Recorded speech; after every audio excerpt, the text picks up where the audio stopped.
السلام علیکم ورحمۃ الله وبرکاتہ. ورور غوښتنه کوي چې په ودو کې سروز او رقصونه یو هلته ورتګ. محترمه، سروز او رقص دا ټوله حرام دي، ناروا ده، که په واده که په غیر واده. الله جلاله په سورة لقمان په قرآن عظیم شان کې فرمایي: ومن الناس من یشتری لهو الحدیث لیضل عن سبیل الله بغیر علم ویتخذها هزوا اولئک لهم عذاب مهین. بعضې د انسانانو څخه هغه انسانان دي الله جلاله وایي چې دوی رانیسي هغه عبث پالتو بې ځایه خبرې چې انسانان په ګمراهان کې بې علمه او په هغه سره استهزا پسخند جوړوي. د دوی لره عذاب مهین یعنې دردناک عذاب دی، د اهانت، د سپکوالي.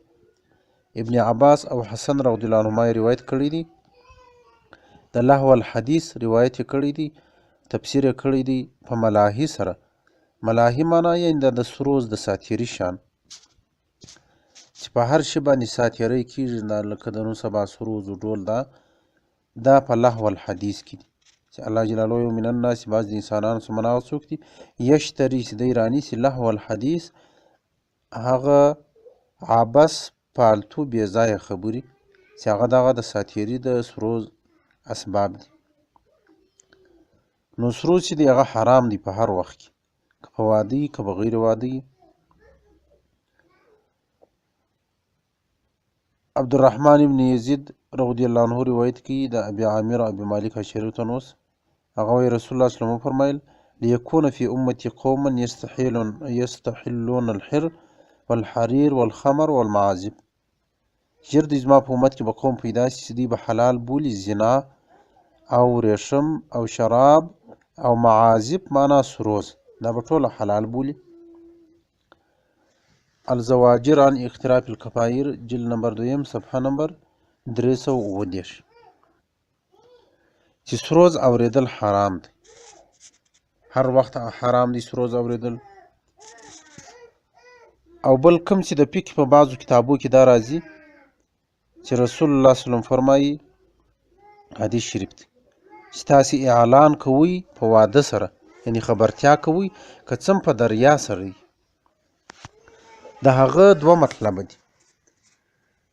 یو مطلب یې دا دی یعنې چې حلاله نکاح او زنا په مابینځ کې فرق راشي، یعنې د حلال نکاح به ښکاره وي، ټوله خلک به په خبر شي، او زنا به پټه وي د خلکو سره. نو د دې دپاره رسول الله صلی الله علیه وسلم فرمایي چې دوی نکاح ښکاره کوئ، نکاح په مسجدانو کې تړئ او اعلان خبرتیا کوئ په نکاح سره، یعنې خلک خبروئ که څه هم په دریا سره وي، یعنې دریې په وهلو سره وي. دا د دوی مبارکانو په وخت کې، د دوی مبارکانو په وخت کې خو د نن سبا اسباب نه وو لکه ټلیفون و موبایل و دا شان، او نه موټر و دا رقم شی و.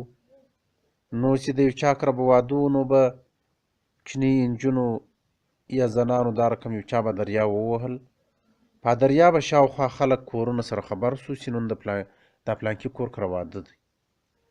نن سبا د هغه دریا د وهلو هم ضرورت نشته، ولې نن سبا خو اسباب ډیر سو د خبرېدو، ټلیفونان، موبایلان، او په موټر کې در یوه ځایه در بله ځایه خبرې انسانان ژر تر ژره رسیږي. نن سبا خو چې واده لا نه وي سوی، در واده یوه میاشت مخکې ټوله انسانان خبري چې یوه میاشت بعد د پلانکي د لور واده دی، د پلانکي د زوی واده دی. نن سبا د هغه دریا د وهلو هم ضرورت نشته. هغه چې رسول الله صلی الله علیه وسلم فرمایي ولو بدو، په لو معنا یعنې که څه هم په دریا سره وي، یعنې دریا وهل خو نه دی جایز، نه دی روا، خو دا اعلان خبرتیا د نکاح ضروري ده چې خلک خبر شي، نو به د زنا او د حلال نکاح فرق راشي. نو که بل شی نه وي چې ته خلک په خبر کې، صرف دا دریې یو څو واره ووشي او خاکورونه و خلک به خبر شي چې دا حلال نکاح د واده دی. نو په هیڅ صورت کې هم و هغه مجلس و هغه ځای ته ورتګ نه دی روا چې هلته سروز او رقص، که په واده کې که په غیر واده. وما علینا البلاغ المبین.